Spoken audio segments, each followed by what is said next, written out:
Muito boa noite a você sintonizado na TV Câmara, na Rádio Câmara, você que acompanha o trabalho dos deputados também nas mídias sociais. Termina essa sessão extraordinária e agora a gente vai trazer para você um resumo do que aconteceu hoje e também nessa semana de trabalhos focados na agenda econômica. Vamos falar já sobre a reforma tributária, vamos falar também sobre a aprovação do projeto que trata do Conselho Administrativo de Recursos Fiscais, o CARF. Tem a questão do programa de aquisição de alimentos que foi aprovado agora mesmo, então vale a pena você ficar ligado aqui com a gente para poder acompanhar um resumo de tudo isso e ficar mais bem informado ainda sobre esses assuntos importantes que os deputados votaram. E já também nós vamos fazer um resumo para você do que aconteceu na semana com o primeiro vice-presidente da Câmara dos Deputados, Marcos Pereira, que é também presidente do Partido Republicano. Vai falar conosco já aqui no plenário, então vale a pena você ficar por aqui para poder nos acompanhar.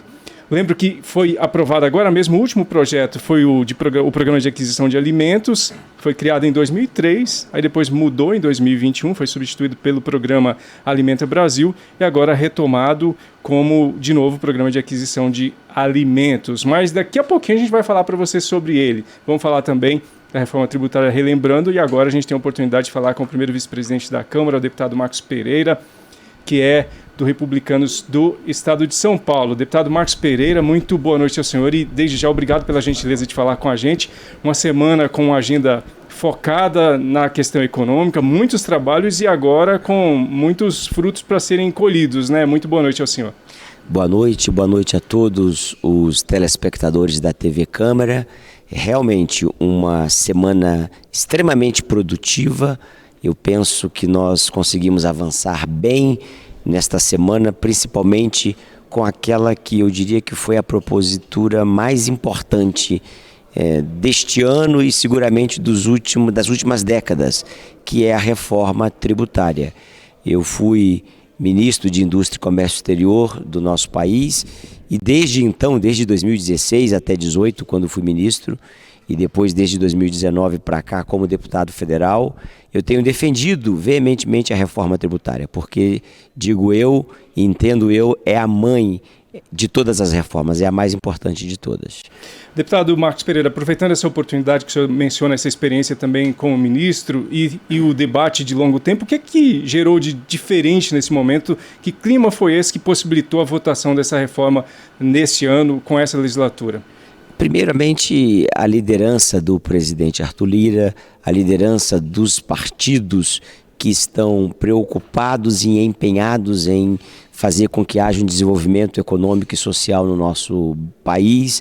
Não posso deixar de destacar também a liderança do governador de São Paulo, Tarcísio de Freitas, que quando mencionou o seu apoio à reforma tributária, isso fez com que todas as discussões pudessem ser concluídas e no esforço que foi feito com todos os parlamentares, a gente conseguiu então essa grande vitória para o Brasil.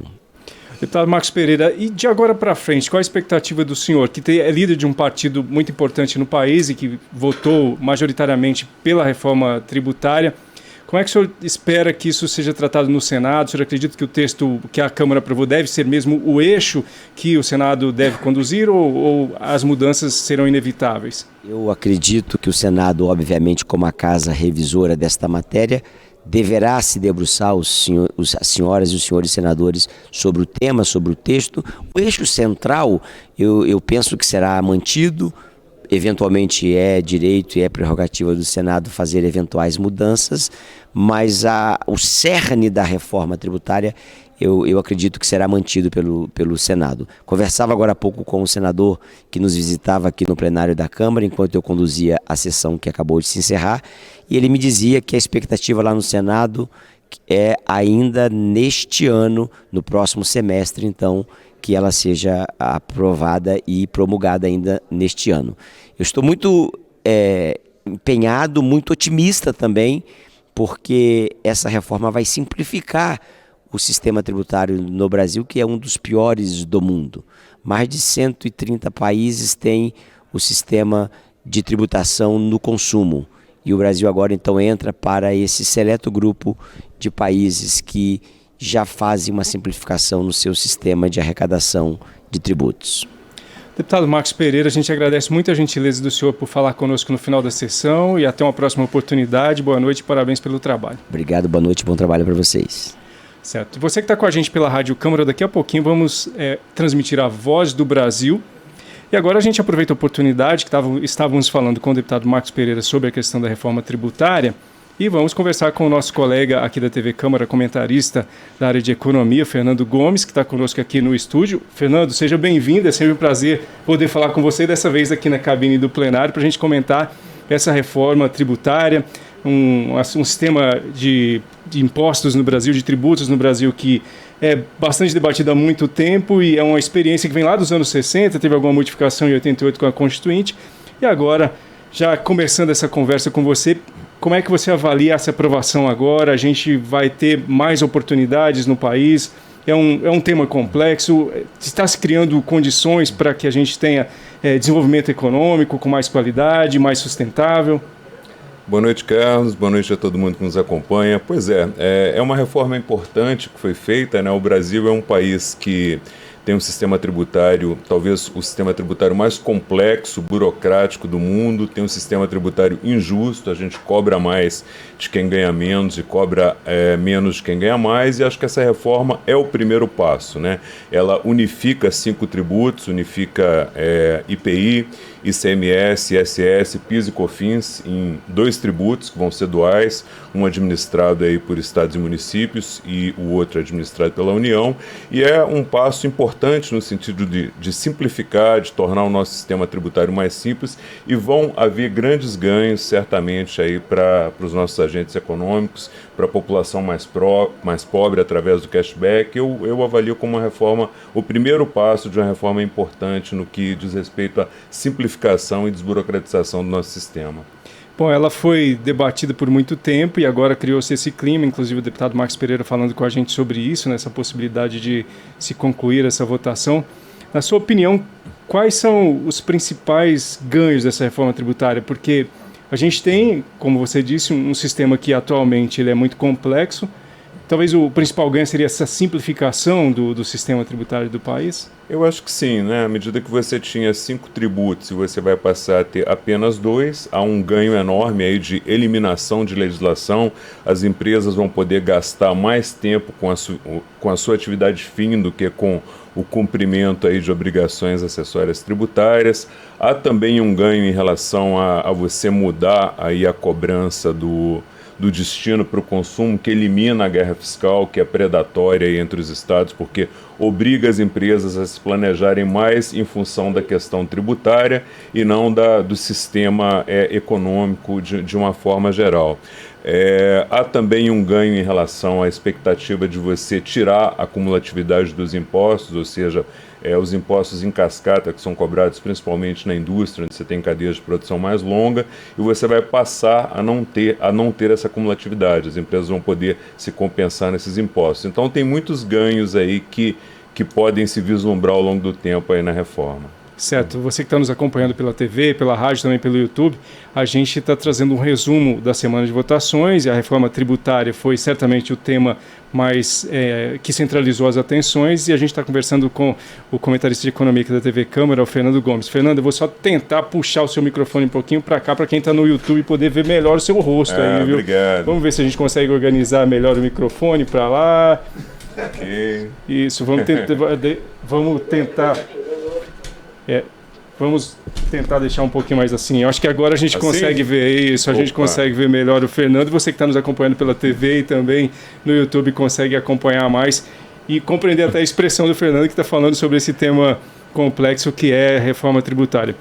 Fernando, muita gente que está nos acompanhando pensa o seguinte: se tem reforma tributária, vai ter redução de tributos. Você acredita que é esse tipo de resposta que a gente pode dar para as pessoas ou ainda não é? Eu acho que não. Na verdade, essa proposta ela veio com uma promessa de não ter elevação de tributos, ou seja, não haveria aumento de carga tributária aí para os empresários, para a população. Então, acho que o principal objetivo dela não é reduzir tributos, é sim, através da simplificação, gerar mais eficiência na economia, gerar mais produtividade. Existe uma expectativa de você ter alguma redução de tributos quando você fala no cashback. O que é esse cashback? Cashback em inglês aí dinheiro de volta, né? É você devolver uma parte do dinheiro que é pago no consumo, quando você consome algum produto, para a população mais pobre. Então isso pode ser feito via cartão do Bolsa Família. A gente não sabe exatamente como vai ser feita essa devolução, porque vai ter uma regulamentação posterior. Mas então não há uma expectativa de redução de tributos, como também não há uma expectativa de aumento de carga tributária, mas a população mais pobre, com a implementação desse mecanismo de devolução de parte do que ela pagou no consumo, pode ter sim um ganho direto aí. Certo. Um outro ponto, Fernando, que os deputados até debateram muito aqui é a questão de permitir que haja uma cobrança, por exemplo, do IPVA, que é aquele imposto que as pessoas pagam sobre o carro delas, também para os jatinhos, para os jet skis, enfim, para esses helicópteros, enfim, que muitos têm a condição de comprar. Não está estabelecido uma alíquota agora, mas tem essa possibilidade, os estados vão poder, inclusive, fazer essa tributação. Isso também passa por essa questão de justiça tributária, que não é o foco exatamente agora. Está incluída essa possibilidade, né? Eu acho que é justo, é exatamente o que você está falando. Os sistemas tributários, eles se baseiam principalmente em justiça tributária também, que é como a gente disse no início, você cobrar mais de quem ganha mais e cobrar menos de quem ganha menos. Então faz todo sentido que quem tenha um iate, que quem tenha um avião, pague um IPVA por esse bem, já que o motorista do Uber paga um IPVA, já que quem tem uma motocicleta paga o IPVA. Então, do ponto de vista da justiça tributária, faz todo sentido que esse imposto seja cobrado. Entendo. E um outro ponto que sempre, voltando mais para a parte política do assunto, que é sempre mais complexo quando se trata de questões tributárias, é que a gente tem inúmeros interesses, né? 5.570 municípios, os 26 estados, mais o Distrito Federal, e todo mundo tem, obviamente, suas expectativas de arrecadação e também, além da expectativa de arrecadação, de poder controlar como vai arrecadar. Então, como é que você avalia essa construção de um texto que fez com que todo mundo que está interessado, que vai ser impactado pela reforma, inclusive os setores econômicos, conseguisse, de uma maneira geral, chegar a esse texto que foi aprovado na Câmara e vai ao Senado? Eu acho que são muitas variáveis, né, Carlos? Mas eu vejo que talvez a mais importante tenha sido toda a negociação que envolveu esse texto, conversando aí, como você disse, com estados, com municípios, com setores da economia, com os diversos atores aí que estão envolvidos nesse assunto. E você fazia as flexibilizações, né? O relator ele foi ouvindo, foi fazendo ajustes. Não é a reforma ideal, eu cito até o exemplo aqui do imposto, né? Na verdade, você poderia ter a unificação desses 5 impostos em um único tributo, mas não foi possível, porque você teve que fazer uma distribuição aí, uma parte para a União, uma parte para estados e municípios. Você precisou criar 2 fundos de compensação para que quem perder a arrecadação tenha essa compensação ao longo do tempo. Você precisou fazer aí um período de transição de mais ou menos 50 anos para mudar aí consumo, a cobrança, onde o bem é produzido, você mudar para onde ele vai ser consumido. Então houve muita negociação, houve muita habilidade aí dos agentes envolvidos, políticos principalmente, e houve toda esse ouvir, essa flexibilidade para que você pudesse chegar não no texto ideal, mas no texto possível. Então acho que se aprovou o texto possível, isso que possibilitou aí se chegar a essa reforma aprovada. Certo, você que está nos acompanhando pela TV Câmara, também aqui no canal da Câmara no YouTube, nas mídias sociais, a gente está trazendo um resumo e comentando especificamente sobre a reforma tributária com o nosso comentarista de economia aqui da TV, o Fernando Gomes. Lembrando que a sessão extraordinária terminou agora, a sessão extraordinária em que os deputados finalizaram pela votação do programa de aquisição de alimentos, que eu vou trazer já para você detalhes dele, mas ainda quero conversar um pouquinho mais com o Fernando sobre a questão da reforma tributária. Fernando, você falando dessa questão da transição, que vai chegar a 50 anos em alguns pontos, eu estava pensando, os estados, falando de guerra fiscal, inclusive eles estabeleceram, às vezes com alguma companhia, uma empresa, compromissos do ponto de vista de isenção tributária nesse período. Aí vem essa reforma tributária. Então, como é que ficam esses compromissos? Exatamente por isso que há esse período de transição, para que, por exemplo, você vai ter desconto de 50 anos, de 20 anos, 30 anos no ICMS, vai pagar mais baixo ISS na cidade e tal, enfim. É para isso que precisa esse tipo de transição? Certamente, né? Você tem aí uma transição para maior, né, de 50 anos para você ter essa migração aí da cobrança da origem para o destino. Tem uma outra transição também que está sendo dada em relação aos próprios prazos. A alíquota ela vai começar a ser testada aos poucos com um percentual bem pequeno para só começar a valer lá na frente. Então todo esse período é importante para você ir testando o modelo e para você ir fazendo os ajustes. Então, eu acho que é nessa linha, é um tempo bastante considerável para que não se cometa erros e para ninguém perca. Né, que eu acho que o grande mérito da reforma vai ser que ela seja implementada aos poucos, que ela gere condições para que o país possa crescer, possa gerar emprego, mas sem fazer com que ninguém perca a arrecadação, com que ninguém tenha perdas durante o processo. Durante o processo de debates, os deputados da região norte do Brasil, eles ficaram muito preocupados, sobretudo do Amazonas, por causa da Zona Franca de Manaus. E aí a gente viu que o relator acabou mantendo os benefícios da Zona Franca de Manaus. Há quem diga que talvez não seja a melhor medida você manter esses benefícios para aquela região, e os que defendem falam que é importante para poder manter a floresta de pé, precisa ter condição de trabalhos para as pessoas que moram naquela região. Você acha que com a manutenção dos benefícios por um tempo para a Zona Franca de Manaus teria sido a melhor decisão mesmo? Assim, é óbvio que é difícil você afirmar com certeza um tipo de resposta para isso, mas talvez tenha sido a melhor decisão mesmo? Os assuntos, a grande maioria, ou todos os assuntos que são votados aqui na Câmara, eles têm posições contrárias e favoráveis, né, Carlos? Então há quem defenda esse regime baseado exatamente nessa premissa de que é uma área menos desenvolvida, é uma área que necessita de apoio, é uma área que precisa de um suporte do governo para buscar mais desenvolvimento. E há também quem defenda que você deve ter o mínimo possível de exceções aí nesses modelos de transição. Então aí cada um fica com a sua posição e a gente deixa para o ouvinte aí formar a opinião dele a partir dessas discussões. Tá certo. Um outro ponto para a gente já finalizar aqui sobre a reforma tributária é a questão da isenção para alguns produtos da cesta básica. Vai criar um tipo de uma cesta básica nacional, e aí houve um debate de que se somente o cashback seria suficiente, ou se você criasse uma cesta básica. Aí tem aquela a hipótese de que alguém que tivesse mais condições, se comprar um produto que está nessa cesta básica, vai ser mais beneficiado do que as pessoas que tenham menos condições, que estaria nesse projeto de criar uma cesta básica nacional. Mas foi colocado no texto e com alíquota zero. E aí também foi fundamental para que o acordo fosse firmado para votação. Pois eu vejo como uma medida boa, né, se você já tirar a tributação toda de alimentos que são realmente essenciais para a população, mas também o cashback é importante, né, porque essa argumentação ela é muito forte, no sentido de que se você ganha R$20.000 e se você está comprando os mesmos alimentos que e eu ganho R$1.000, proporcionalmente você vai estar pagando muito menos imposto do que eu.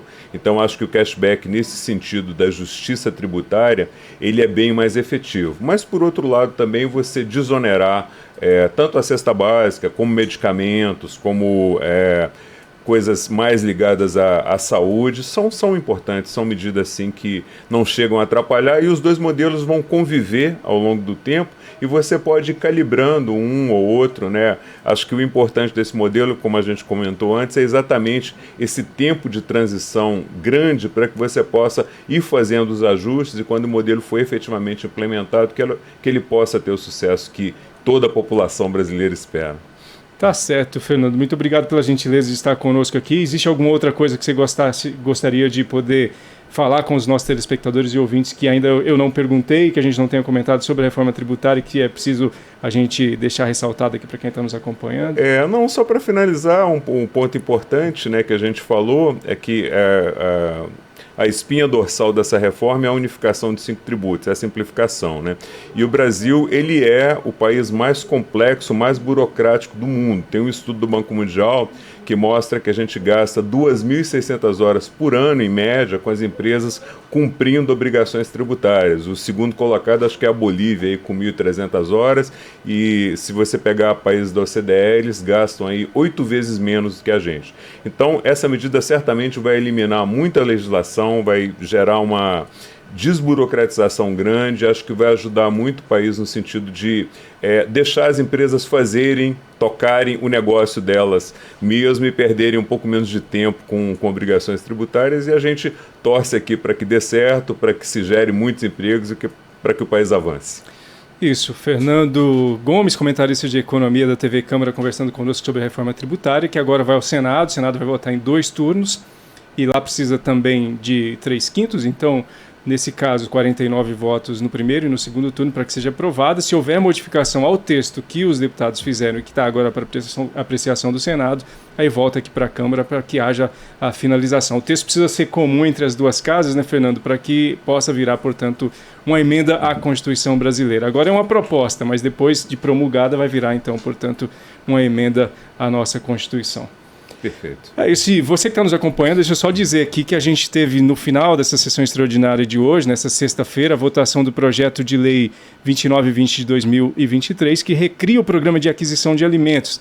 Esse programa ele foi estabelecido em 2003 e havia sido substituído no governo do presidente Bolsonaro pelo programa Alimenta Brasil.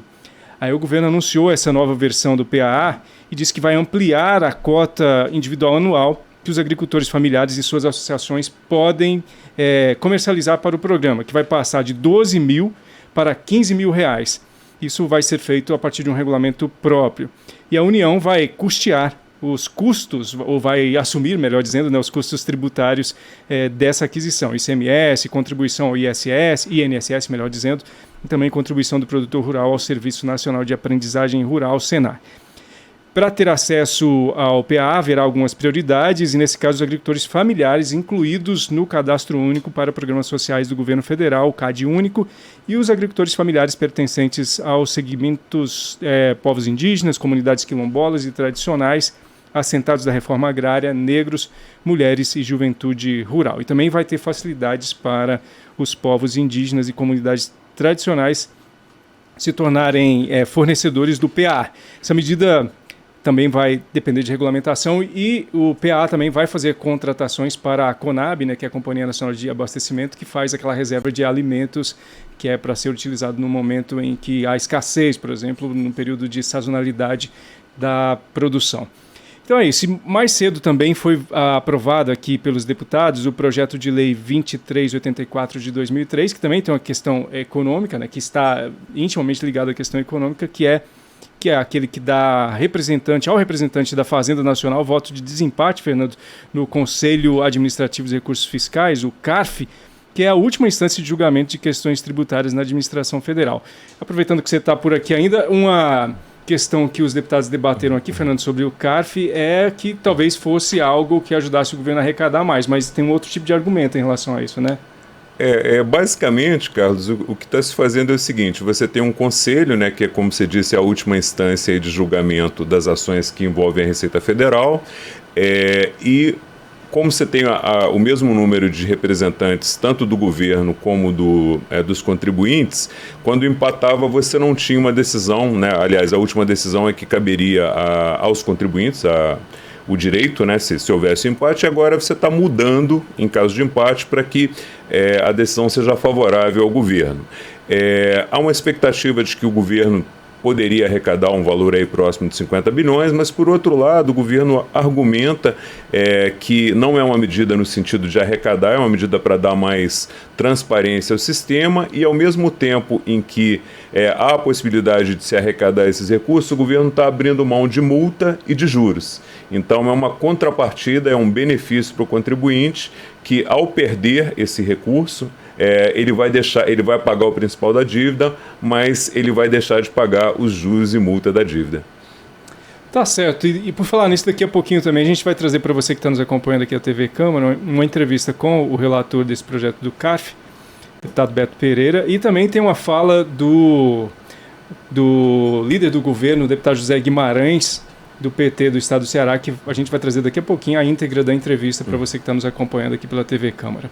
Bom, é isso. Para você ter mais informações sobre tudo que os deputados votaram desde o início dessa semana, com a agenda focada na economia, você pode apontar a câmera do seu celular para esse código que está sempre aqui na lateral da televisão, o QR Code, com seu celular, que tem esse leitor do QR Code, você já vai diretamente para esses assuntos.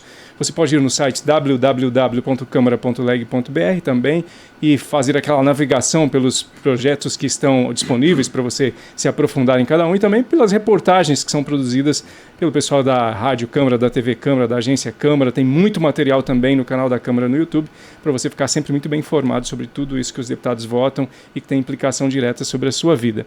A gente agradece muito a sua audiência. Então você segue daqui a pouquinho com a entrevista na íntegra do líder do governo, deputado Zé Guimarães, e também com o deputado relator desse projeto do CARF, Beto Pereira. Muito obrigado pela sua audiência. Câmara dos Deputados, transparência e cidadania.